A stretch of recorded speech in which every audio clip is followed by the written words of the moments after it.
We got Browns. breaking news here, Hutton, on the show. Okay, good. This coming from JT in the YouTube chat, where you can join us right now too. At Hutton Withrow on YouTube, you can watch us there every day. You can interact with the show in the chat. I'm shocked. Blaze Berlowitz has been named the starting quarterback at Vanderbilt for the start of the season. I'm stunned too. He's the starting quarterback, not for long. Not for long. Chad, we went through the gauntlet yesterday. The time to play Curtis was early in this schedule. Although whenever we were there at practice, it was Berlowitz who was getting the first team reps. He knows the offense. That's about it. Curtis does a lot more than what Berlowitz does, but come on, this is a strange one. They're paying a quarterback probably $2.5 million a year. Remember what I said about Underwood a year ago in Michigan, right? And their freshman quarterback getting the job and immediately being the starter because of what they were paying him. I don't understand this in the least. I can't explain unless Blaze Berlowitz just truly gives it. This is kind of like the Browns. I mean, no one is expecting much from Vanderbilt this year other than Vanderbilt. And we were just there. Clark Lee and those players, they're expecting a lot with this team. They think they got the most talented team they've had. So same with Todd Monken, right? The Deshaun Watson decision feels like one that if you've got a playoff contender, you start the best guy no matter what. Don't worry about the future. That's why they're going with Deshaun Watson, because he's better right now, even if just by a little bit, than Shedeur Sanders. And they're not worried about Shedeur Sanders' future. Starting Blaze Berlowitz, to me at Vandy, is a signifier. A, they think they're better than the outsiders think, which I believe that they believe that. And I kind of believe that too, because they're going to go with a veteran guy they think gives them the best shot to win right now. And Jared Curtis is not that guy. I'm just stunned because of the investment and because of him, not going to Georgia and going to Vandy. My immediate thought was, Hutton, they're paying this guy to be the starter right away. And he's going to end up being the starter right away, right? Well, and while we may see Berlowitz start, we're going to see both quarterbacks in that first game. It's Austin Peay, correct? I think it's Austin Peay, then Delaware. Am I getting those games correct? Then NC State. Austin Peay, Delaware. NC State. Yeah. JT is also saying, Pete Thamel reporting, Berlowitz quarterback 1, 5-star true freshman Jared Curtis will also play in the game. Okay, marking his first career snaps against Austin Peay. Yeah, of course that he would have played no matter what because it's going to be a blowout, right? You don't need that's a just source. not saying anything. I'm sorry, but Pete Thamel, I don't need a source to report that. Correct. Yeah. Hey, I'm going to go ahead and give you another big bit of breaking news. Week two. George McIntyre will play against Furman. Okay. Also, hold on. Yeah, my sources just came through. It wasn't Pete Thamel, but I can report that we will see George McIntyre at some point against Furman also for Tennessee. And I'm here to tell you we're going to see both quarterbacks for Vandy in week 2 as well. You think this is sort of an audition that I'm just surprised that Berlowitz, like if it's going to be a 2-man audition to lead up to that NC State game in the third game of the season, which is their first test of the year, I think that it's not Curtis given the job. I think Berlowitz is the starter, Chad. I'm not saying that he's not, because I don't know why you announce it right now.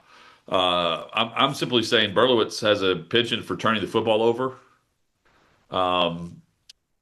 Maybe Curtis was turning the football over as well. I stayed for the final 2 periods of that practice just to watch the 11-on-11. He turned the ball over back-to-back times on quick out route passes, pick sixes in that practice. So while Jared Curtis gives you a dynamic arm, he can do things with the flick of the wrist that I didn't see from Berlowitz in that practice.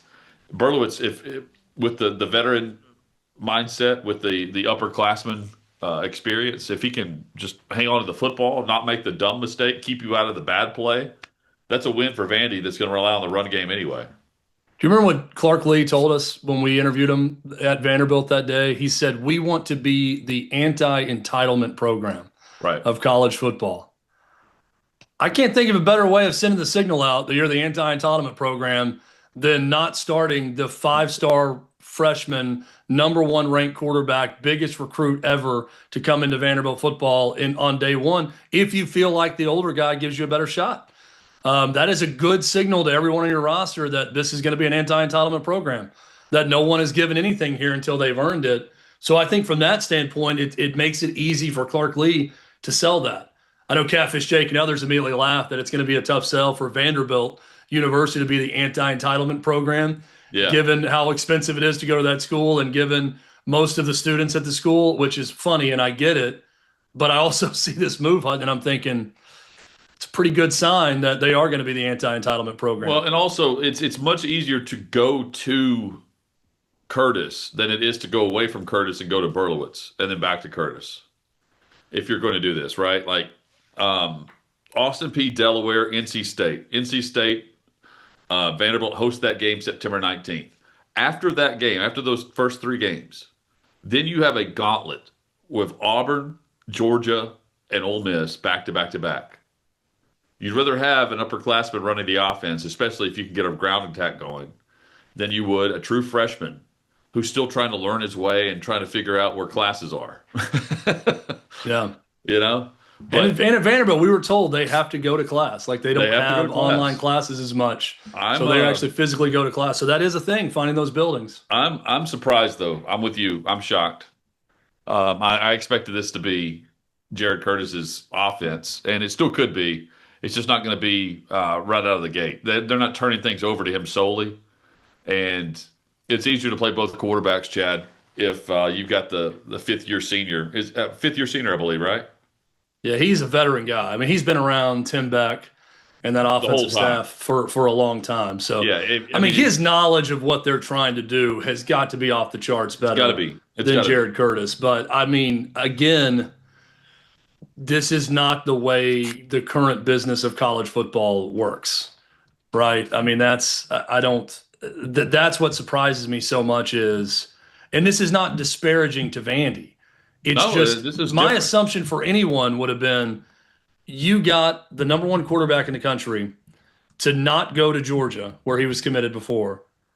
My thought is, like, you're doing that also if you're him because, hey, there's an opportunity to start right away, right? I'm not going to start with Gunnar Stockton at Georgia, but there's a chance for me to start at Vandy right away with Diego Pavia leaving, and you start the clock immediately, and you got 3 years with a great quarterback. Right. But to not be the name to start, this throws a curveball in that whole plan to me.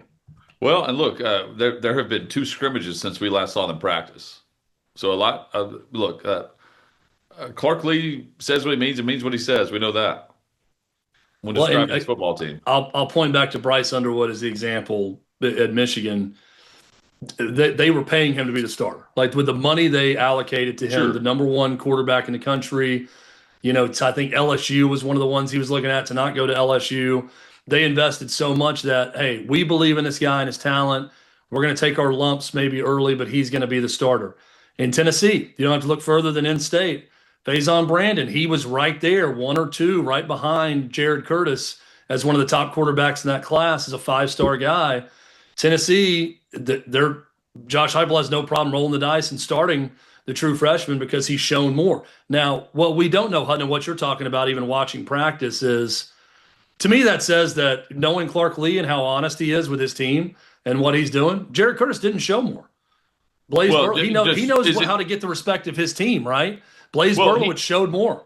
Well, again, I would just go back to Jared Curtis showed me a lot in that one practice, but he also turned the football over quite often. Yeah.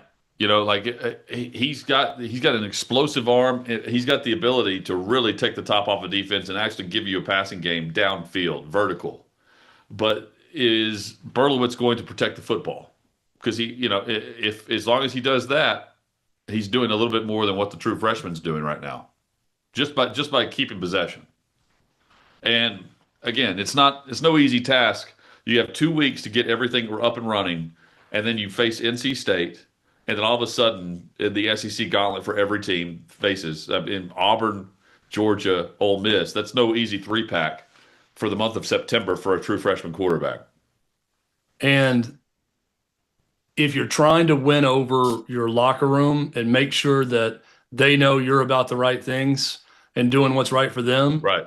Those guys aren't dumb, especially at Vandy. They see it. They know who the leader is. Think about They often know who's putting more work. When I'm reading every story about Faison Brandon winning the job at Tennessee, the most things I hear is, hey, the guy didn't leave for vacation when George McIntyre did, when everyone else on campus left. Like, he stayed and he was running routes with receivers, or he was in the facility every day. Right. He truly committed to it, and guys noticed that, and guys saw it. Like, that's part of this too. I'm not saying that Jared Curtis is dogging it, but I'm saying clearly Clark Lee believes Berlowitz has put in a little bit more and shown a little bit more to be the starter, or he wouldn't have gone that direction. Well, and think about it, like, you're not transferring now. You can transfer at the end of this season. We're going to see the starter.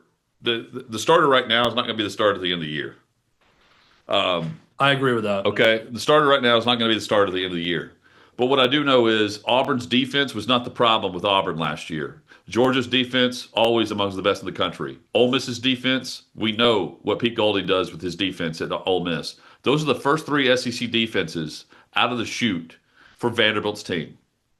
And if you've got an upperclassman who knows the offense that can get you through to where you can feel your freshman quarterback feel settled, feel like he's got a base underneath him, can run the offense and keep you out of a bad play, where your offensive linemen, they don't have to call the protection all of a sudden, that's what Berlowitz allows them to do.